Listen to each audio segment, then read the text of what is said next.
reached an inflection point in world history with the departure of the US from Central Asia. Will the region now pivot towards China as the investor and de facto security umbrella? David, it's too early to say. Right now, events in Afghanistan are still evolving.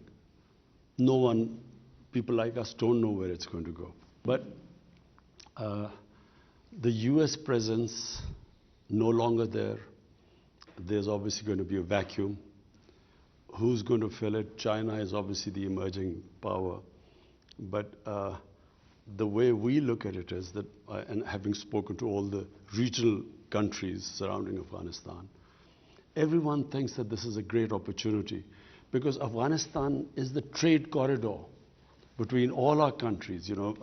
Central Asian countries connected to Pakistan and the Indian Ocean through Afghanistan. It's a very important country in that way. And what we would really like is that it's no longer either you're in US camp or China camp. I feel that it should be what this whole region needs: economic ties, economic connectivity. That's what we are looking for. Which brings us on very quickly to the issue of sanctions, which are being talked about. Perhaps you could talk, what is your view on that? And give us a sense, as the neighbouring country knows more than anyone else, what is the situation on the ground in Afghanistan at the moment? Well, 20 years of civil war, devastation in Afghanistan. Basically, the government only functioned in the cities. Rural areas were more or less controlled by the Taliban. So now you have a situation, Taliban have taken over. Now, I would imagine there is a lot of, when you come into power after 20 years, in our case, we came into power after 22 years, you have a lot of problem dealing with people who have given a lot of sacrifices, or different sacrifices for my party, but in their case, with blood. Now, they would want to get placement in the hierarchy of the government. And yet the government is clearly trying to get international acceptability. So it wants an inclusive government. It talks about human rights and not allowing its soil to be used for terrorism by anyone. And I think this is where the world, it's a critical point for Afghanistan. The world must engage with Afghanistan. Because if it pushes it away, within the Taliban movement, I would imagine there would be hardliners. And so it can easily go back to the Taliban of 2000, 20 years ago. And that would be a disaster. Because 20 years of the NATO presence, $2 trillion down the drain, hundreds and thousands of people dead. And if it reverts back to that sort of crisis, chaos there, fertile ground for terrorists like ISIS, which is actually a real worry for all of us, especially for Pakistan. I think that it would be a total waste. It would be, what has the US got to show after that 20 years? So therefore, a stable Afghanistan government, which can then take on ISIS, and believe me, Taliban are the best bet to get rid of ISIS. That is the only option left. Isolating them, sanctioning them is going to, apart from anything else, apart from the chaos, it is going to be such a huge humanitarian crisis. Half the population is below the poverty line. The UN thinks that by next year, 95% of the population will go below the poverty line. The government only depended, 75% of the government budget was foreign aid. So if they leave them like this, my worry is it could easily revert back to 1989 when the Soviets left and the US left, and 200,000 Afghans died in that chaos. And that's where Taliban emerged, in that chaos. So I think it's a critical time, and the US has to sort of really pull itself together, because people in the United States are in a state of shock.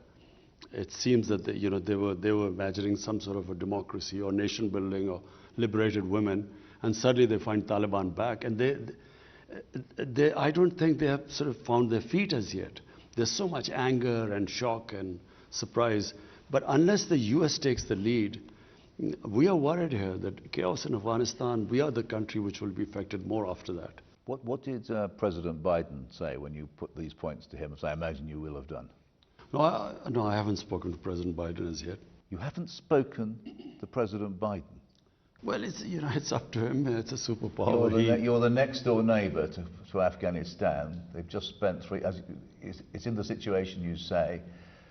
Whether the Americans like it or not, you have an immense influence on the country. And President Biden has not spoken to you. I find that absolutely astonishing. Our security chiefs have spoken. Our foreign minister has been in touch with the US foreign secretary. But no, we haven't spoken. But we are in touch. All these things we have spoken to the US. That look. Are they listening to you? I think, at the moment, as I say, we're just watching the Senate hearing. There's shock in the US. They can't believe what has happened. They can't, because they were obviously misled. They were being told that democracy was coming and women are being liberated and this nation building and so on. They can't believe that Taliban are back in power, and most of all, that the billions of dollars spent on the Afghan army 300,000 Afghan army gave up without a fight. That's what they can't understand, because they were never given an accurate picture. I went to the US in 2008 and I spoke to the think tanks. Then there was Senator Biden and Senator John Kerry and Harry Reid. I spoke to them. I said, there will be no military solution. This is a quagmire. They talked about Iraq at the time. This was a much bigger quagmire. They didn't know the history of Afghanistan. So our army chief 2 years later went, General Kiani, he said the same thing to President Obama. He said, you're going to leave a big mess. We will have to deal with it. And you will not have a military solution. But unfortunately, I think they were led by the generals. And you know what the generals always say, what they've always said, give us more troops and we'll win, and more time. How do you assess how the Taliban have behaved since gaining power? I think, David, we have been so relieved, because we expected a bloodbath. And always when there's a civil war, a puppet government backed by foreigners like Soviets, like before them the British in the 19th century. When the Soviets left, there was a bloodbath. And we were fearing that in Kabul, when the Taliban came and, we thought there would be bloodletting of the sort of what happened after 1989. So it was peaceful transfer of power. So that was the best thing that happened. But also we felt that, we would be blamed for this. But because 300,000 troops surrendered without a fight, clearly we didn't tell them to surrender without a fight. So the ground realities were that Taliban had become a popular movement, especially in the rural areas. And that's why the army gave up without a fight. And secondly, the Ghani government was corrupt to the core. They were, firstly they were perceived as a puppet government, then corrupt. People, who was going to fight for them? But you haven't fully answered David's question there, which is, it hasn't been as inclusive a government as we hoped. It hasn't. Is not. Women's education remains a huge problem. I mean, the future of women's cricket in Afghanistan, that lovely success story of Afghan cricket, and yet women's cricket doesn't seem to have a role to it. I mean, these are very serious things, and these are being watched in the West, because people are saying. I mean, it's been weaponized, if you like, but it's also true, isn't it, that if you are an Afghan woman, your rights have gone back 10 years, 20 years? Two things separately. Number one, is it an inclusive government? Not right now, but Taliban have so far stated that it's a transitory government and they want to include other people. What they have stated is that they will not include anyone from the former regime of Ghani. And really, they need an inclusive government because Afghanistan is a diverse society. It has mainly Pashtun, 50%, then there's huge Tajik minority. And I have tried my best with the Tajikistan president somehow to get them together. Then there are Uzbeks there, and Uzbekistan is trying to sort of get them together. So the neighbors are interested that they all form an inclusive government, so it's a stable government. About women's, you know, please remember, Kabul, the women always had, the culture in Kabul for women was different to the rural areas. In the rural areas, women's lives hasn't changed. This is how they lived, you know, it's a culture. It'll probably take time to evolve. The main issues in Kabul itself. And Kabul, if you went there 50 years ago, the Kabul culture was different to the rest. Now, my contention is that rather than forcing Taliban, you know, to do this and include so and give the women, they have said that they will give women education. They have said that they will allow them to go to jobs. In the Islamic culture, I don't think they should be pushed to the point where there is clearly within the Taliban sort of the ground soldiers, you know, who have a certain concept. You don't want to push them to a point because they don't have such clear leadership who can order them. And so I would imagine they would have problems from within. So give them time. They have made the right statements. We have no other option. What else are we going to do? If we sanction them, you know, there's going to be the biggest humanitarian crisis in Afghanistan. Chaos there. So the best is to incentivize them to walk the talk, what they're saying, incentivize them. But if you force them, I would imagine the nature of the people is such that they will push back and they will, you know, it will be counterproductive. Can I move on to the Pakistan Taliban, the TTP? I mean, on the flight over, I was rereading your wonderful book you wrote 7 or 8 years ago, Pakistan, in which you made the observation that once the Americans left, that was basically the cause of the instability, and then things would settle down naturally. The Americans have left, but have they settled down naturally? The TTP is a problem in Pakistan now, isn't it?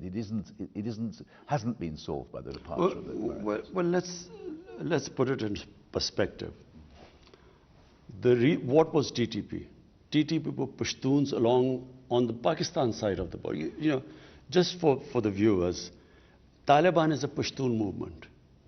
There are about 45 to 50% Pashtuns in Afghanistan.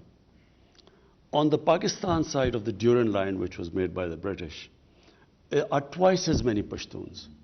But what is called the tribal area was the border area on the other side of Afghanistan. There were the Pashtun tribes, and there was actually no border. The Durand Line was never accepted. They used to move back and forth. Now we have fenced the border, but there was nothing there. Now,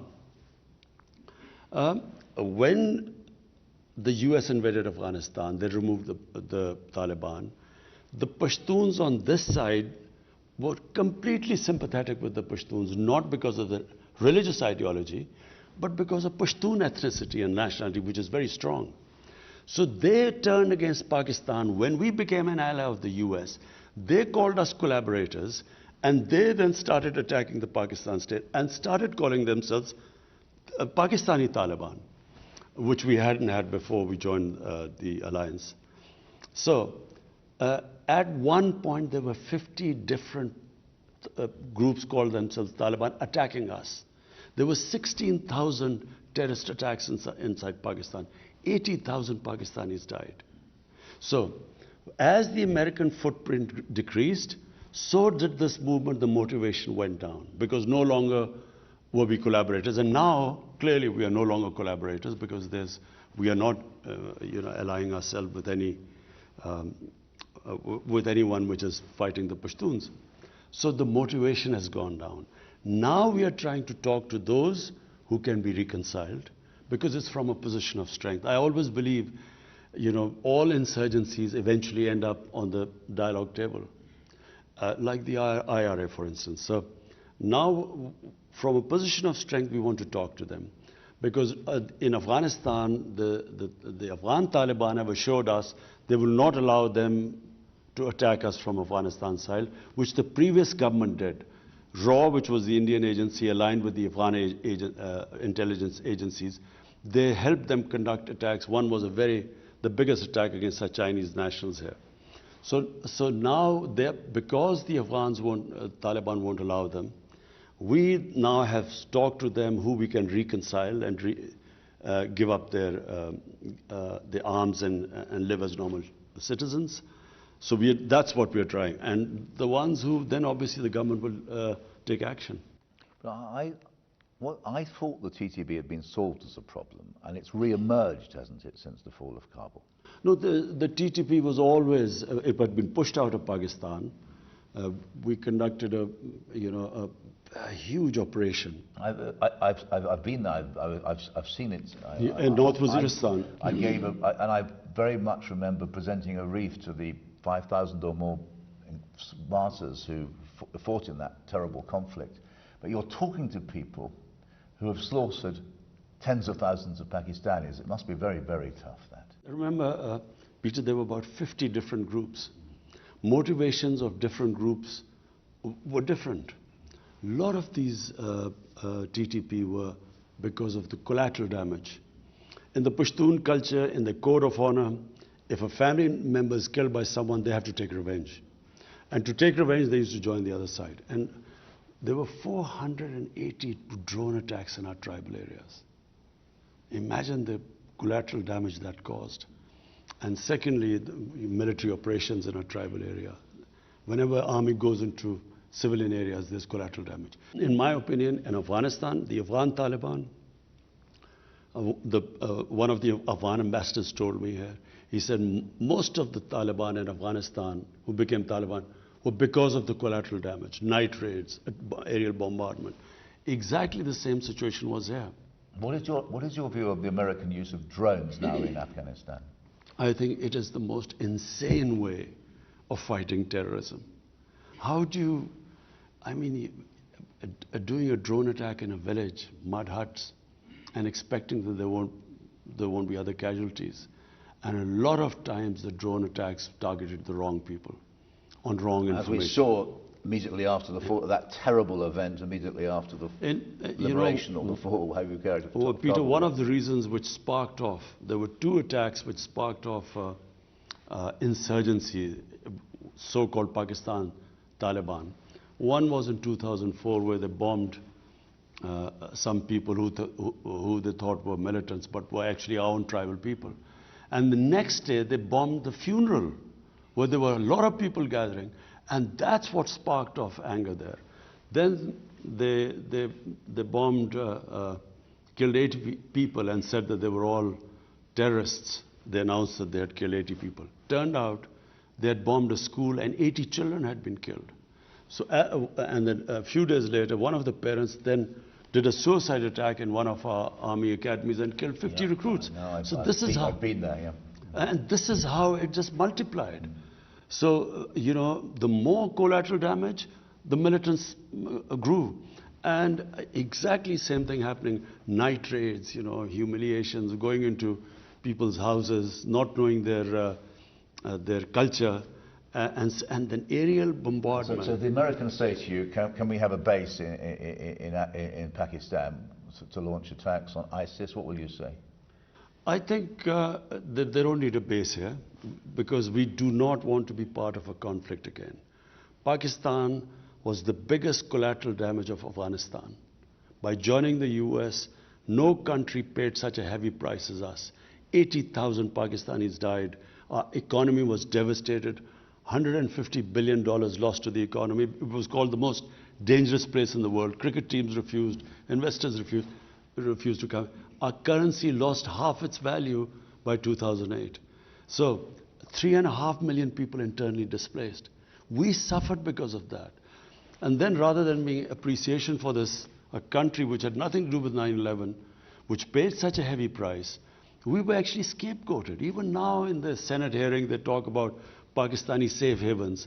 There were 480 drone attacks. I mean, they see everything. They even spotted vehicles down there. How would they not spot these safe havens? So, you know, I thought we were very unfairly scapegoated for, you know, what was obviously clearly a big failure in Afghanistan. What role do you expect China to play in Afghanistan, and how would you typify Pakistan's relationship with China now? David, the Pakistan-China relationship is 70 years old. And it is probably one relationship which has stood the test of time. I mean, in all our ups and downs, China stood with us. You know, in all different, when I'm talking about these drone attacks and the terrorism in Pakistan because we joined the US, I mean, our economy, our debt in 10 years, 2000 to 2018, it went up 4 times from the total debt accumulated till 2008. In the next 10 years, it went up 10 times. So who was the country that came to help? We were going belly up. It was China who helped us. And so therefore, our relationship in that sense, people remember, you always remember those who helped you in your difficult times. It does. Why the Uyghurs? I mean, there's no question that you are a senior Muslim leader, global, and you have been silent about what, at the very least, is a serious suppression of a Muslim minority in a neighboring country. Why is that? You see, Peter, I find these selective pronouncements on human rights, I think it is so immoral. Now, China is one neighbor, the other neighbor is India. In Kashmir, there are 900,000 troops who've put 8 million Kashmiris in open prison. They have over 100,000 Kashmiris have died since 1989. You know, the way what they are doing in Kashmir right now, and the UN reports saying what they are doing. Not one word of criticism in India, not just that, what they are doing to the minorities in India, to the Muslims in India, Muslims in Assam, the laws they have passed. It's a total racist government. Now, what I find so... Now we're going to come... Kashmir is a very serious subject. We really want to come on to that. But no, but Peter, I'm following from there. Now, they want us to criticize what's happening to the Uyghurs. We have spoken to China. The Chinese have given an explanation what is happening there.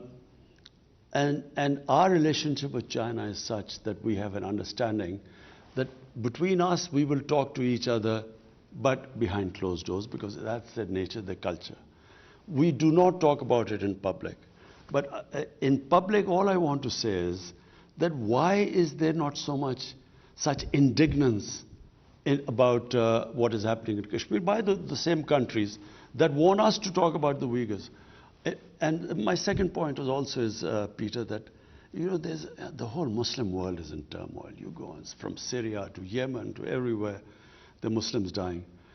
We, as a government, decided that our main focus right now should be a disputed territory between Pakistan and India where all these human rights violations are taking place. Let the world take notice of that first, then we will talk about other violations of human rights. On Kashmir,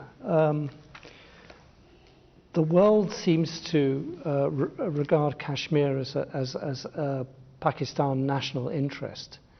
And you regard this as above all as a human rights issue. How can you separate the two agendas and get the world to focus on what's actually happening in India-controlled Kashmir? You see, David, Kashmir was a disputed territory between Pakistan and India, and this was confirmed by 2 United Nations Security Council resolutions, which said that the people of Kashmir will be allowed through a plebiscite under the UN auspices to decide whether they want to be part of in India or Pakistan. Now that right was never given to them. But worse, in 2019, 5th August, they had the special status until this right of self-determination was given to them. They took away the special status. And they clamped down on them by sending these 90,000 troops there. And basically Kashmir is an open prison. Now, our problem is that we are not now talking about it as a territorial issue. We are simply talking that allow the Kashmiris, and we in Pakistan have given them the other option. They don't have to come either to Pakistan or India, just their right, democratic right, if they want to be an independent country. So this is where it is. India, clearly the ball lies in Indian court. What do they do now? They cannot indefinitely have put these people in an open prison. Because having taken this step, I don't know what they expected. They are now trying to change the demography of Kashmir by bringing settlers from outside, which was also in the constitution provision prevented this from happening, that settlers would not be allowed to settle in Kashmir. And then the Geneva Convention, it states clearly that you cannot change the demography of an occupied country. You know, until that status is clear whether they're part of India, you can't change the demography. So they are actually trying to convert them from Muslim majority to a minority. How dangerous a situation? It's been rather forgotten because so much else has been going on. But how here we have two nuclear powers at odds with each other, and there's fighting almost all the time, isn't there, at a low level? You know, how dangerous a situation is Kashmir? Peter, if you look at the flashpoints, probably the nuclear flashpoint right now in the world is Pakistan, India. Because nowhere else is there such a situation where there are two nuclear armed countries who've had 3 wars before they were nuclear armed. So we haven't had a war since then because of the deterrent. I think as a 13-year-old you wanted to join up, didn't you, in 1960? I still remember. 65, yes. I still remember that. But I feel that, you know, we had this little skirmish when there was a suicide bomb which went off in Kashmir. Indian soldiers were killed, and they blamed us. We kept saying that we will give us any evidence, and we will hold those responsible. We will take them, but have them punished, or even give them to India. Rather than giving us evidence, they bombed us. Fortunately, there was no loss of life. So, you know, Pakistan also retaliated, again bombed somewhere, and then they shot down an Indian plane. So in that situation, I mean, I as a chief executive felt it could have gone anywhere.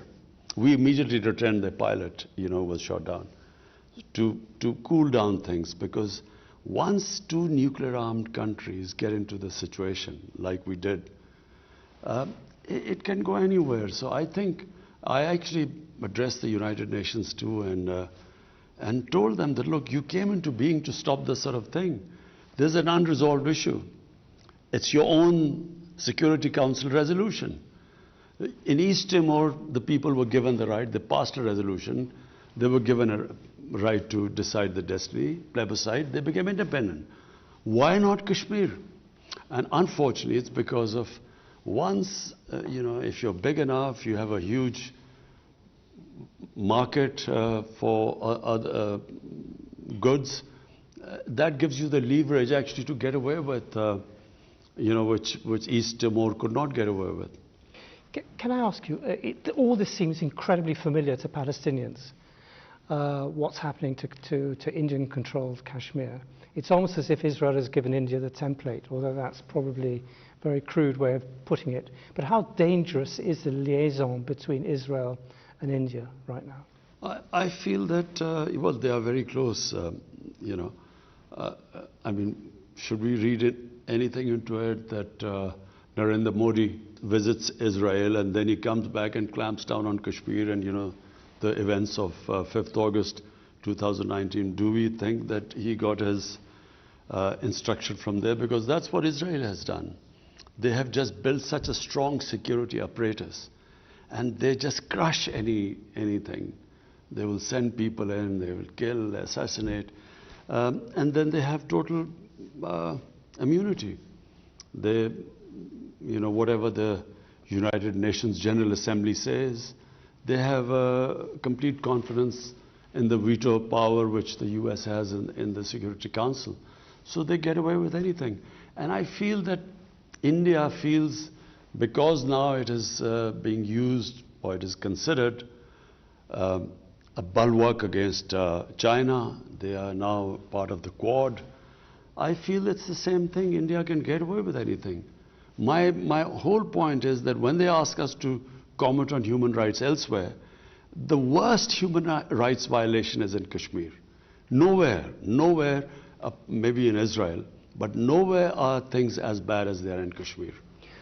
Were you pressurized by any Gulf country to recognize Israel? No, we weren't.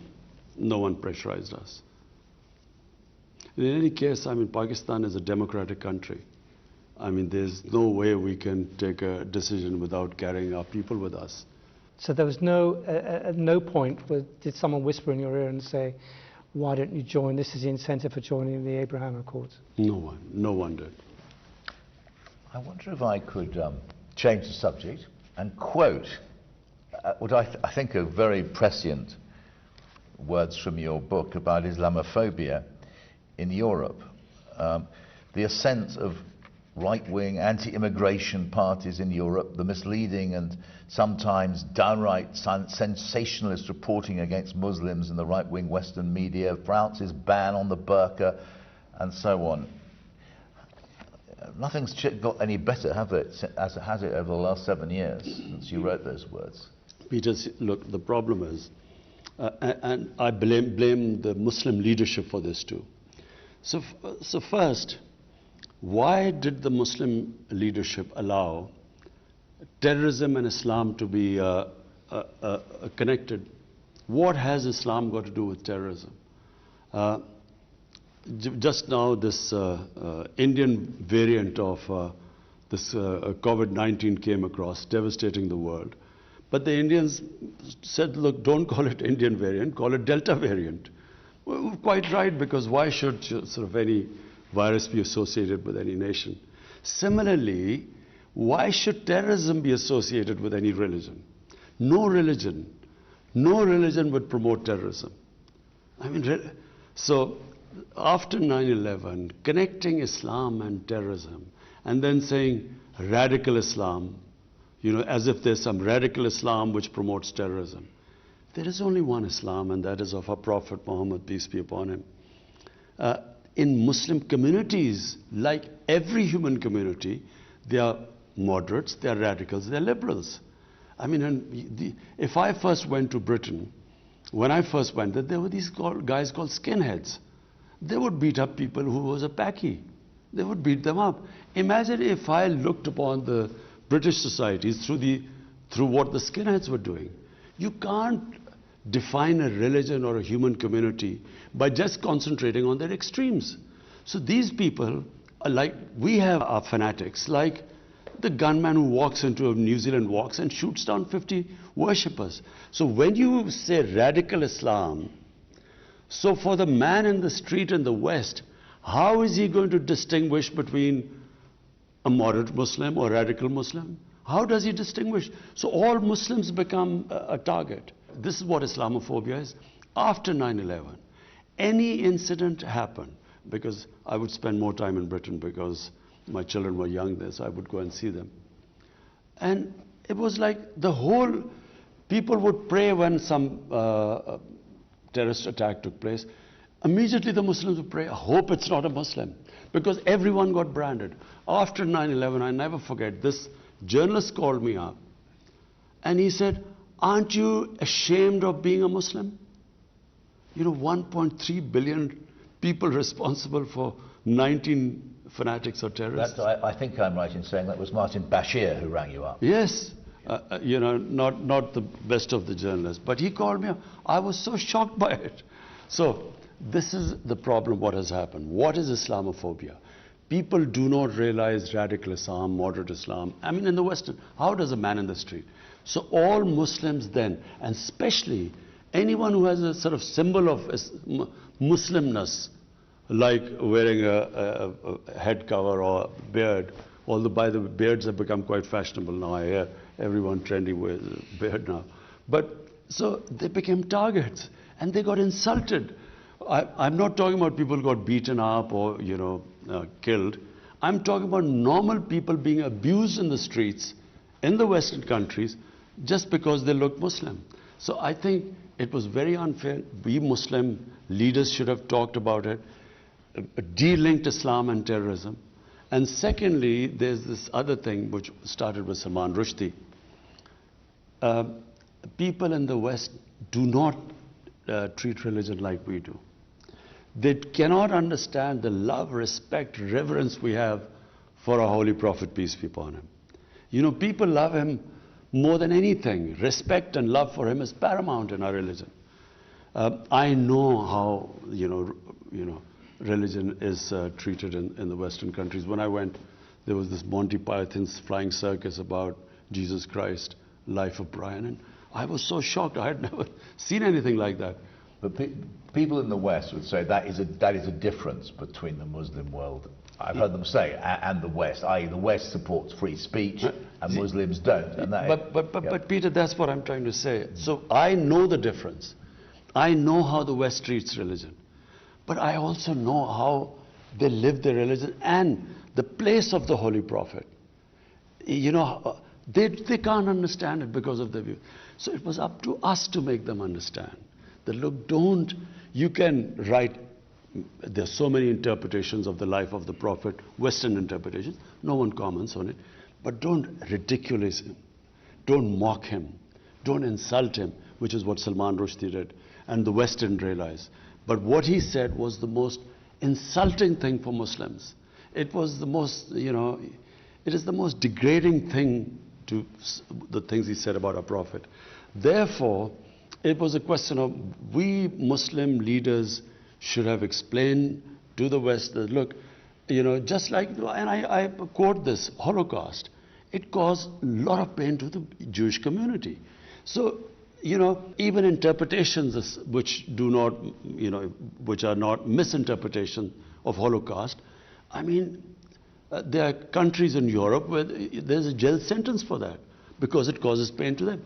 All I wanted them to understand is no one should be allowed to cause pain to human communities if we have to live in a sort of global village. Therefore, we Muslims must every human community must define what gives them pain. This is what gives us pain. So all you have to do is not mock and ridicule and insult it, our Prophet, but their interpretations. You can write history. I read his historical books all the time by the Western writers about Holy Prophet and their interpretation, which we don't agree with, but no one objects to it. But it's not just skinheads beating up Muslims, in your phrase. It is Emmanuel Macron using Islamophobia to outflank the extreme right in France. That's a big step up from what's happened before. You see, I feel that President Macron doesn't really understand, how is he going to deal with the Muslim community there. Unless he understands that, there will be this vicious cycle. There will be someone who will, again, as I said, insult our Prophet. Among the fringes, there will be an over-the-top extreme reaction, even stabbing or something. That then will raise outrage in the French society, saying, look at these people, they don't understand our freedom of expression is like our religion. They will react like that. Police will clamp down on mosques and something. They will then marginalize the Muslims more. From that marginalized community will again someone do it. So they are caught in this cycle. And to get out of it, all they have to do is, there must be an understanding that, look, If either you decide to expel all the Muslims from there like Spain did in 1492, or there must be some code of existence together. In Pakistan, we have this blasphemy law. The blasphemy law was made by the British when they were ruling India. What was the blasphemy law? That if there are 3 different human communities living in a village, previously what would happen is that someone would insult a sacred entity of the other community, there would be a riot, people would be killed. So they then said, look, this is not allowed. So instead of there being a riot, they would go to the police saying that, look, he's insulted my, and accordingly they'd act. So it was a deterrent not to insult other people. There has to be some sort of an equilibrium in the French society. Otherwise, my worry is that this cycle will keep going on and on. I know you've been very generous of our time. Can we ask 2 more questions? The first is climate change. We've got the big conference, I think it's next month in London. Will you be going? I'm planning to go. And what will be your message at this? I mean, many people say this is the last chance to save the world from some cataclysmic disaster. Do you agree with that? Peter, some of us, who've lived by nature, because I grew up, really where I lived was like a village, outdoors. It's now almost central Lahore. It is now. Zaman Park. It is. You can't sit outside it. It's like on the edge of a motorway. And then all my hobbies were, I would love trekking. Pakistan has the most beautiful trekking in the world. And then I loved this. In the winter, I loved partridge shooting, which was a beautiful time here. And so my life was outdoor. And then cricket outdoors on, beautiful grounds. People like us saw this change coming. You could see gradually the temperature getting warmer. And people in the villages, people who live by nature, also sense this. Maybe 20 years ago you saw this happening. But the world, I think, in the last 2 years, have suddenly discovered these strange weather patterns. And countries affected, like I'm in Germany, look at what happened in Germany and so on. So, and the fires that are in California, Siberia, and Mediterranean countries. So, people have begun to realize that we are really now, the human survival instinct has, I feel, kicked in. They are realizing that if we keep going at this rate, things are just going to keep getting worse. And therefore the emergency. My only worry is that the countries that are responsible for these carbon emissions are the developed industrialized countries. They are the ones who are really responsible for the high percentage of emissions.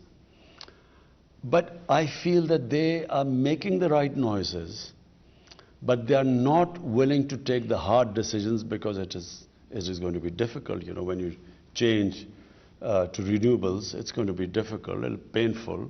Already they are talking in Europe about, the gas prices going up and so on. So I think that unless and until they walk the talk, what they are saying, they then, do it. They put their money where their mouth is. It's not going to happen because when you worry about your elections, you worry about unemployment.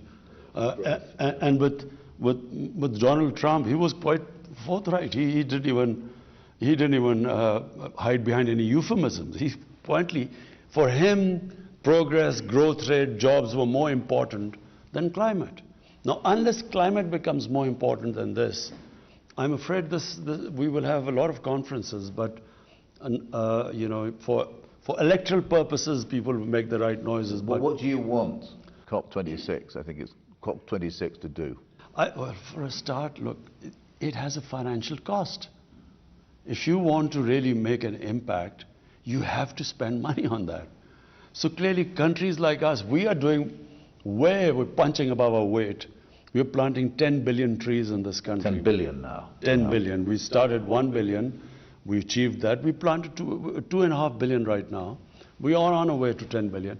And then we are cutting down, we had coal power plant in the schedule. We scrapped that. And there's one going which, if we get some funding, we're willing to change that to, to renewables. And then we're trying to preserve, we're making different ways of preserving, our water supplies and increasing our oxygen, cleaning our rivers. Whatever we do, unless the richer industrialist countries, unless they take steps, I'm afraid, we don't, our contribution to emissions are negligible, about less than 1%. To move on, finally, apparently you used to be a cricketer. England, the ECB cancelled a 5-day tour of Pakistan against the advice of the British High Commissioner, apparently. What was your reaction, given that all that Pakistan had done for English cricket in the last 2 years of those 2 tours, they come to the rescue during COVID, and then the English Cricket Board just cancels with no real... what did you make of that? What message did that send?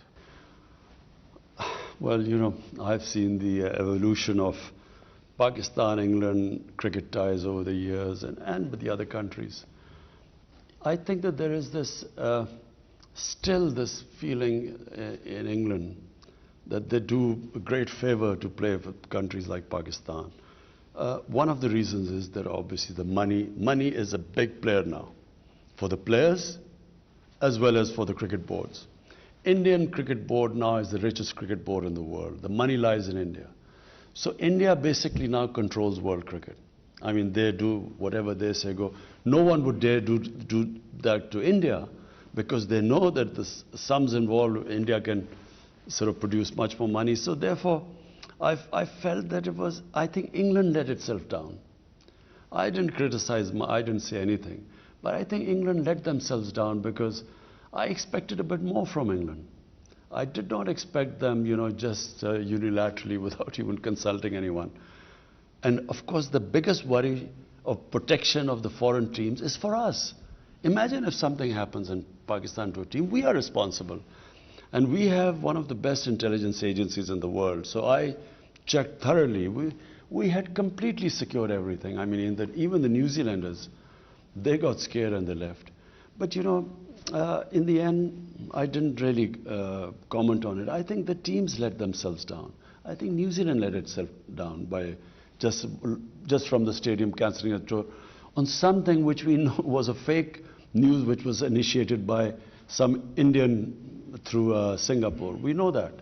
And, they got worried and they left. And then England, without even consulting anyone, they left. I think England let themselves down. And let Pakistan down too, because it's very important, isn't it, that after the terrible events a decade ago with the Sri Lankan team, that you've had this long period of coming back to world cricket, and then suddenly at the very last minute for England to turn their back on you, it was a kick in the teeth, wasn't it? It was disappointing, but I think England should analyze what they've done, the England team. They should ask themselves the question. What would they think if some country did that to them? That when they were finally, and they had gone to that country in difficult times when no other team would tour, and Pakistan went to England at that time when there were COVID restrictions. And then, how would they have felt if it had happened to them? Thank you very much, Prime Minister. Pakistan उस वक्त England गया जब वहां पर situation ठीक नहीं थी। England और न्यूजीलैंड के फैसले ने क्रिकेट के मामले में मायूस किया। भारत इस वक्त पूरी दुनिया में क्रिकेट को कंट्रोल कर रहा है, जो कि सरासर ज्यादती है। उन्होंने कहा, किसी भी गलत खबर पर फैसला कर लेना अक्लमंदी नहीं। इंग्लैंड और न्यूजीलैंड को ऐसा